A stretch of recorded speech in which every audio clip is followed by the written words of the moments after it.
లోకేష్ని కలిసినట్టు అర్ధరాత్రి పోయి మేమేం చేసినా బాజాప్తా చేస్తాం, బేజాప్తా చేయాల్సిన కర్మ మాకు లేదు.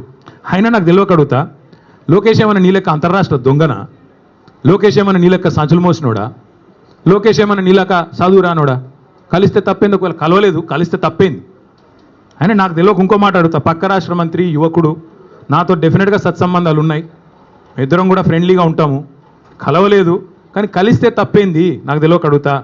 అయినా మీ పెద్ద బాసు చంద్రబాబు కొడుకే కదా, నేను ఏదో గూండానో దావుద్ ఇబ్రాహింనో చీకట్లో కలిసినట్టు డైలాగులేంద్రా హౌలా. నేను అడిగింది ఏంది, నేను చెప్పింది ఏంది?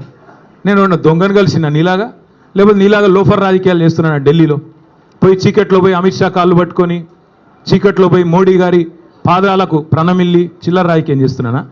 పక్క రాష్ట్ర మంత్రి యువకుడు, నాకు తమ్ముళ్ళు అంటాడు, కలిస్తే కలుస్తా, కానీ నేను కలవలేదు. దానికి ఏదో పెద్ద ఈయనేదో గొప్ప విషయం కనిపెట్టినట్టు. ఆయన నాకు తెలియక అడుగుతా, పాలన గురించి తెలుసుకోవాలంటే మమ్మల్నే కలుస్తారు బీఆర్ఎస్లను, దోపిడీ గురించి తెలుసుకోవాలంటే నిన్ను కలుస్తారు. ఆయన నన్ను కలిస్తే నీకేం నొచ్చింది?